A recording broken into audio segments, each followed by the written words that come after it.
So 2020 is going to be remembered as a year like no other.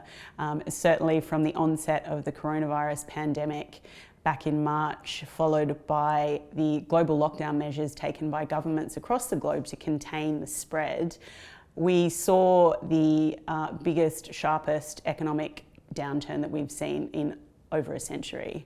But after a very slow start and negative start to the year, we certainly saw the fourth quarter of the year being fueled by optimism. And it was really driven by three main things. Firstly, the news, the promising news of not one but three vaccines that were likely to be approved by the Food and Drug Administration for a rollout coming into 2021 was viewed very favourably by markets. Following on from the US presidential election in early November and the likelihood of Joe Biden winning the presidency, markets responded very favourably to that. And also adding to the optimism was the continued support by central banks pumping liquidity into markets. So the asset classes that were the strongest over the quarter was certainly equities. If you look domestically in the Australian market, the S&P ASX 300 accumulation index posted a positive 13.8% return, which was one of the best quarters that we've seen historically ever. And certainly in the US, the S&P 500 and the NASDAQ rallied to reach record highs in November. So equities continue to rally very strongly, supported by the optimism around the vaccine, the US presidential election somewhat behind us, and the continuing flooding of liquidity in markets. In terms of real estate, Australian REITs outperformed global REITs. Bond markets continue to respond favourably to accommodative monetary policy. However, we have seen an uptick in yields at the back end of the quarter, so it'll be interesting to see how that plays out over the course of 2021. So we saw at the November 2020 meeting, the RBA cut its cash rate to a record low level of 0.1%.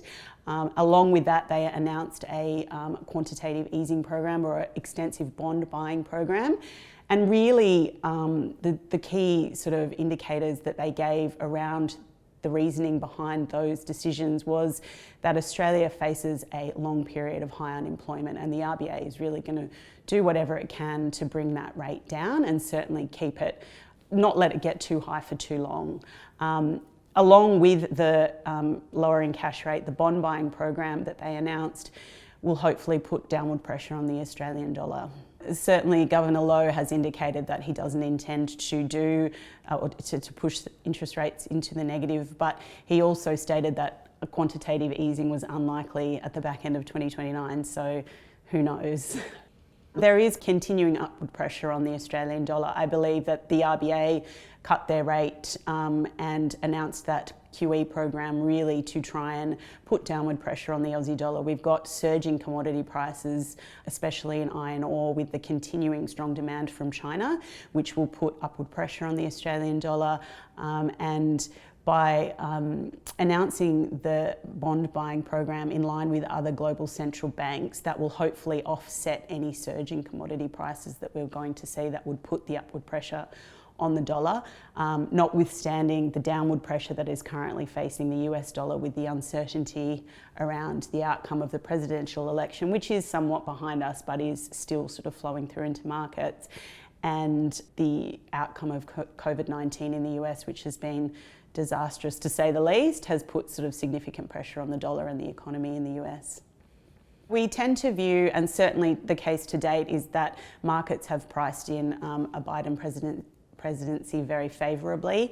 The stimulus package that was held up at the back end of last year was finally pushed through Congress in early Jan or sort of mid-Jan, which was a really, really welcome news to US households and much needed relief.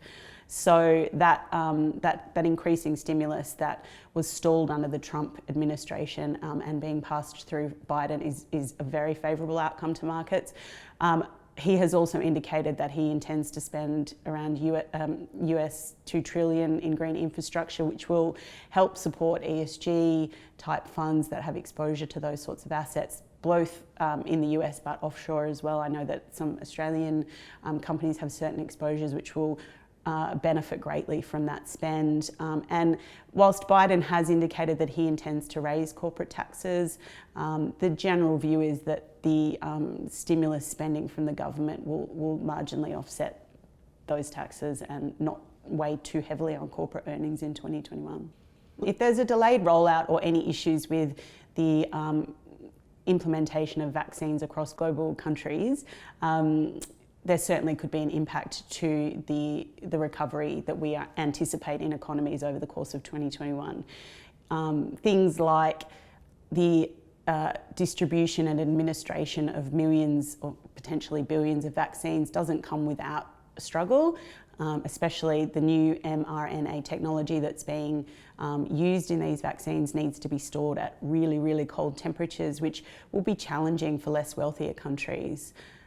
The other risk, the big risk, is that a potential significant mutation of the virus. So we have seen recently that there has been a mutation in Britain. If there was a more significant mutation that increased the fatality rate of the virus and made any vaccine that was currently approved ineffective against it, that could potentially also hinder the recovery. And also, I guess one of the other main factors is uptake of the vaccine. So whilst a vaccine can be useful, it's only as useful if people actually accept to take it. And we know that in this age of social media and misinformation and fake news, that risk is real, and that, you know, governments really need to ensure that their policy and communication around the virus is effective and enough to give people confidence to actually take it. Our outlook for 2021 really is, I guess, cautious optimism. So markets in the short term certainly have a lot of support that will hold them up, with central banks indicating that interest rates will certainly remain low over the course of the year, and if not, a good 2 to 3 years following that. That's going to support risk assets in the short term.